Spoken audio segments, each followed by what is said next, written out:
A day in my life as an extended domestic helper here in Saudi Arabia.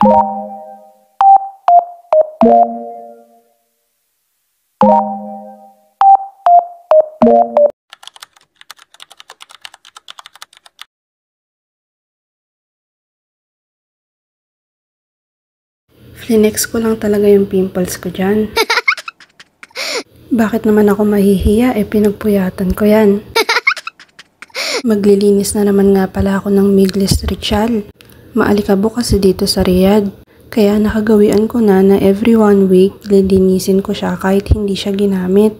Pero pag ginamit naman, 2 to 3 times a week ang paglilinis ko dyan. Woo!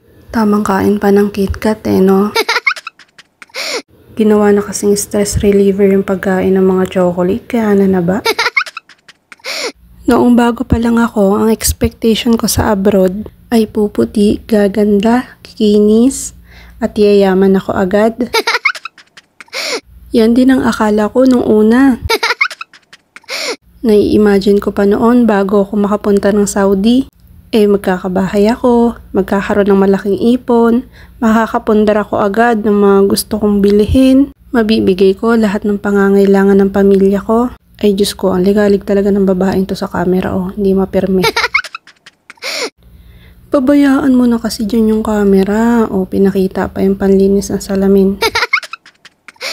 Malinis naman kasi yung Miglis Richal, linis-lilis ka pa dyan panggap ka rin talaga Nakagawian ko na kasi tong linisin once in a week kapag walang mga bisita.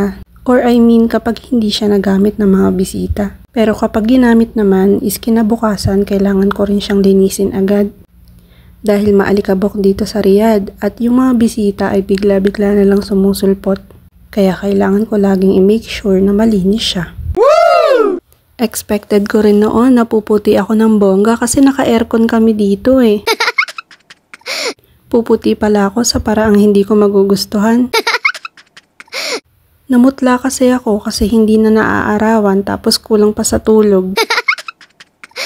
Yung mga expectation ko noon malayong malayo sa nangyari ngayon. Pero thankful ako sa lahat ng na-experience ko dito sa Saudi Arabia. Napakalaki kasi ng binago ng Saudi sa buhay naming pamilya. At forever akong thankful kay Lord sa lahat-lahat ng iyon. Dito niya ako pinatatag. Niloob niya rin yung pinakahihiling kong bahay. At kahit papano ay naging stable kami sa loob ng 5 taon. Marami mang pagsubok na dumaan. Alam ko, way lang din yun ni Lord para tumibay ako. At blessing pa rin in disguise lahat ng pagsubok na yon. Woo! Yung reality ng pag-abroad ay maglalagas-lagas yung buhok mo. Magbibitak-bitak yung mga balat mo lalo sa kamay. Mamumutla, magkaka-pimples, malalaking eye bag dahil kulang sa tulog at pahinga. Pwede ka ring pumayat kapag hindi maayos yung pakain ng amo mo. At matinding anxiety dahil malungkot talaga dito. Oo, nandito yung pera pero wala dito yung saya. Ang hirap din sumaya dito dahil mahirap magtiwala sa mga tao. Kaya dadapuan ka talaga ng anxiety at depression. Pero mabisang sagot sa lahat ng yan ay panalangin. Woo! Tapos pag nalampasan mo yan, tatawanan mo na lang. Sabi ng iba, pag nag-abroad ka, ang isang paa mo daw ay nasa hukay. Pwede kong masabing oo, pero pwede ring hindi. Nakadepende kasi yan sa sitwasyon. Pero alam mo ba, dito sa Saudi, malimit akong makabalita ng mga Pinay na naaabuso, nagpapakamatay, dahil sa depression o kaya sa pinagdadaanan nila sa buhay. Minsan, personal problem o kaya problema sa amo. May mga senaryo naman na masyado nilang inaabuso yung katulong nila kaya dumarating sa punto na tumatakas ito. Marami pa rin kasing mga amo na hindi sumusunod sa kontrata. Ayun ang realidad ng Saudi Arabia. Mostly sa kabuuan ng Middle East, common yung mga ganyang problema. Nakakatakot, di ba? Pero kanya-kanya kasing tadhana yan. Ika nga din ng iba, ang kapalaran ni Juan ay hindi pwedeng maging kapalaran ni Pedro. At saka mo lang malalaman kung ano talagang para sa'yo kapag sinubukan mo na. Yung pinapagpag kong maliit na carpet ay yung pinagdadasalan nila. Hindi ko alam yung tawag dyan kahit ang tagal ko na dito. Ikaw, alam mo ba? May 2 uri ng amo dito sa Saudi Arabia. May mabait at salbahe. May kuripot at mapagbigay. May pakialam at walang pakialam. Minsan swertihan daw. Pero sa akin, ang pag-abroad ay pagmamarket mo sa sarili mo. Kaya kung gusto mong magkaroon ng mabuting amo dito, ay maging mabuti ka rin sa kanila. Matuto kang gumalang sa desisyon at patakaran ng ibang tao. Sundin mo sila sa kung anong gusto nila. Hanggang sa makuha mo yung loob ng bawat isa sa bahay ng amo mo. Hindi naman kasi tayo pumunta rito para tayo ang masunod. Pupunta tayo sa ibang bansa para magtrabaho. Hindi para makipagkaibigan o hindi para makipagjowa. Hindi para maglaro lang, kundi para sa mga pangarap natin. Ang realidad sa abroad ay hindi masaya. Pero hindi naman saya ang ipinunta natin dito, 'di ba? Katuparan ng ating mga pangarap ang ating idadayo dito sa ibang bansa. Kaya para sa akin, minsan sapat na yung nakakakain ako ng maayos, may pahinga na maayos at nakakasahod sa tamang oras. Hindi na para maghangad ng mga hadiya o increase or kung ano man na meron ng ibang katulong. Oo, nakakainggit paminsan, pero kanya-kanya kasi yan. Kanya-kanyang blessing na darating sa ating kamay. Kaya hindi para ikumpara ko yung sarili ko sa ibang tao. Oo, hindi perpekto yung among napuntahan ko. Pero at least malayo ako doon sa mga katulong na hindi talaga pinalad dito. Naalala ko pa nung una, sabi ko sa sarili ko, sa 2 years dapat meron na akong sarili kong bahay, tindahan, may ipon at magpo-for good na ako agad. Kompyutado ko lahat. At lahat may paglalagyan sa bawat padala. Pero ang totoong nangyari, hindi natupad yun. Minsan kasi kahit gaano kapulido yung plano natin, ang plano pa rin ng Diyos ang matutupad. Yung bahay na pinakakaasam-asam ko na napasa kamay ko na, ay inabot ng 5 taon para mapundar ko. May konting ipon at may maliit na tindahan na rin. Pero hindi katulad nung ine-expect ko nung unang salta pa lang ako dito. Noon ini-imagine ko din na sa isang malaking bahay ay marami kaming maninilbihan dahil nga sa malaki ang pamilya ng mga Arabo. Pero ang realidad na dinatnan ko dito ay ako lang mag-isa sa 3 bahay ng amo ko na pinapalipat-lipatan namin sa loob ng 1 taon. Hindi rin talaga maganda ugaga yung kaluluwa at katawang lupa ko. Lahat ng naranasan ko dito ay wala sa hinugot at malayong malayo sa ini-expect ko. Pero ganun lang talaga ang buhay. Bakla tomboy nag-aaway. Ganun lang talaga ang buhay. Walang kasiguraduhan.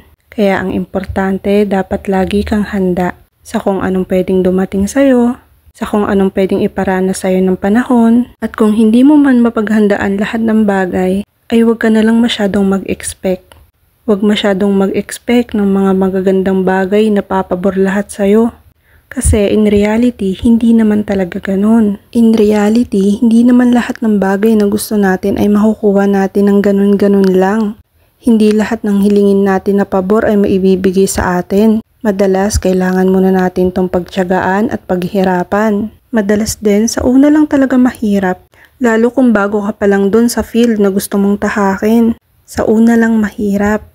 Pero paglaon, pahirap na ng pahirap.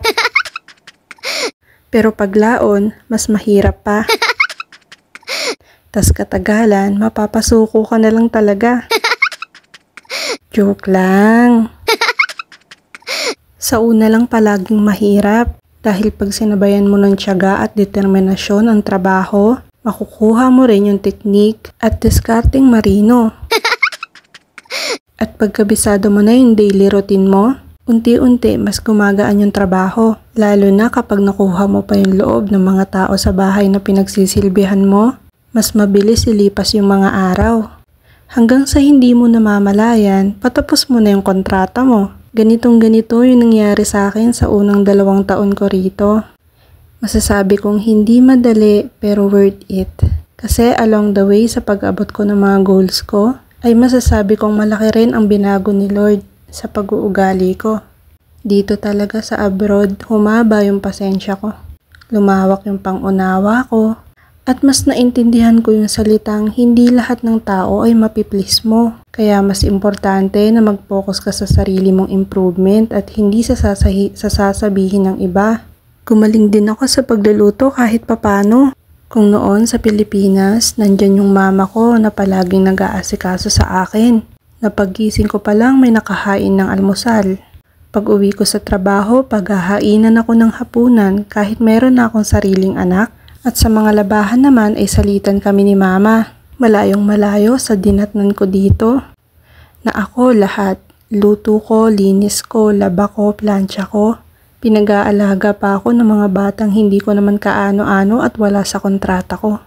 Minsan din ay pinapakain ako ng mga tira-tira. Pinagtatrabaho rin sa mga bahay na hindi naman na-under ng kontrata ko. Mula sa pagiging buhay prinsesa sa Pilipinas sa piling nila mama at papa. Ramdam na ramdam ko yung pagiging katulong ko dito. Abroad pa more. Yan yung sabi sa akin ng anak ko nung umiiyak ako sa kanya at sabi ko, miss na kita, gusto ko nang umuwi para makita ka. Abroad pa more daw. Pero heto ako, matatapos na naman ng 2 taon. May 6 na araw na lang na natitira. Dapat talaga nung March pa ako uuwi. March 28, 2025. Pero dahil nakiusap si Baba na mag-extend ako ng 1 month, ay pinagbigyan ko na lang. Kita, manghaba na talaga ng pasensya ko. Parang nung mga nakaraang buwan, umiiyak-iyak pa ako dahil gusto ko na talagang umuwi eh. Pero heto, nag-extend pa ng another month dahil sa pakiusap. At awa ni Lord, ilang araw na lang makakauwi na talaga ako. Woo! Expected ko pa noon by April nasa Pilipinas na ako. Pero heto ulit. Malayo na naman sa expectation yung nangyayari sa akin ngayon. Expectation versus reality. Siguro expect ko na lang na kapag hindi ako tumigil sa pag-abot ng mga pangarap ko sa mabuting paraan, ay magiging maayos at gaganda rin ang buhay ko. I-expect ko na lang na papabor din lahat ng bagay para sa akin. Kasabay ng mga expectation na yon ay ang dalangin ko na huwag akong pabayaan at lagi akong gabayan sa pag-abot ko ng mga pangarap ko. Nabigyan pa ako ng lakas ng loob at lakas ng katawan para maisakatuparan lahat. I-expect ko na si Lord yung nasa likod ko palagi. Kapag hinang-hina na ako, kapag hindi ko na alam yung gagawin. Kasi siya lang naman yung hindi kayang mang-iwan. Pwede kang kalimutan ng lahat ng tao pero ang Panginoon hindi kanyang tatalikuran. Normal na sa buhay ang ma-disappoint. Pero sana palagi mong pakatatandaan na lahat ng nangyayari ay may dahilan. Minsan hindi natin agad makukuha yung mga gusto natin dahil mayroon pang ibang gustong ma-achieve si Lord para sa atin.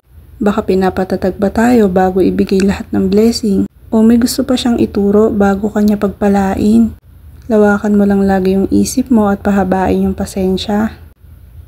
Pasasaan pa't matatapos din at magiging maayos din lahat, diba? O siya, tapusin ko muna tong nililinisan ko dito. Inaantok na rin talaga ako. Maasalama.